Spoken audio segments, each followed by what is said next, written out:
Your Honor, this case revolves around LSU and its former football coach, Brian Kelly, who is owed a $54 million buyout after being dismissed for not winning enough football games. Mr. Kelly, a 64-year-old veteran coach, may not be the most well-liked figure in college football, but even so, a contract is a contract. LSU willingly offered him a 10-year, $95 million deal. No one forced their hand. Now that things have gone south, the university is attempting to walk away from its own commitment. According to legal filings, LSU is arguing that Kelly wasn't officially fired when everyone in the world believed he was. The school is now claiming to be formally firing him, this time for cause, an attempt to avoid paying that massive buyout. It's a transparent tactic, one other schools have used before, usually when they're desperate to save money after realizing their own mistake. LSU is likely trying to claim some form of serious misconduct or moral turpitude, vague legal language that they hope will scare Kelly into settling for less. But this move only makes the university look foolish. Anyone watching can see what's happening.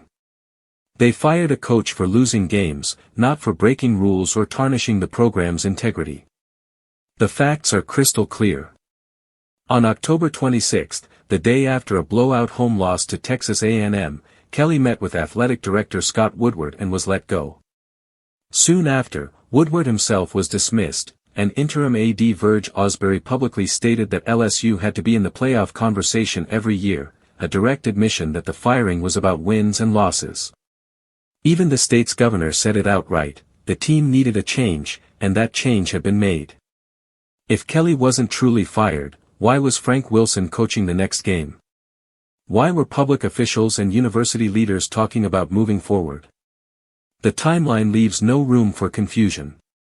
LSU made its decision, then tried to rewrite history when the financial reality hit. This attempt to reclassify the firing as for cause after the fact isn't just dishonest, it's legally flimsy. If LSU truly had grounds for cause, that information would have surfaced immediately, not weeks later after mounting fan frustration and poor performance. The truth is simple, LSU offered an enormous contract, got burned when the gamble didn't work, and is now trying to avoid paying the bill. But that's not how contracts work. You don't get to enjoy the upside when things go right and then refuse responsibility when they don't. In a sport where schools change coaches like socks, maybe these deals need reform, shorter contracts, more upfront money, and fewer long-term risks. But that's a problem for the future. Right now, LSU made an agreement, and it must honor it. Brian Kelly was fired for not winning enough games, not for misconduct. The university owes him every cent of that $54 million, and no legal gymnastics should change that. Thank you, Your Honor.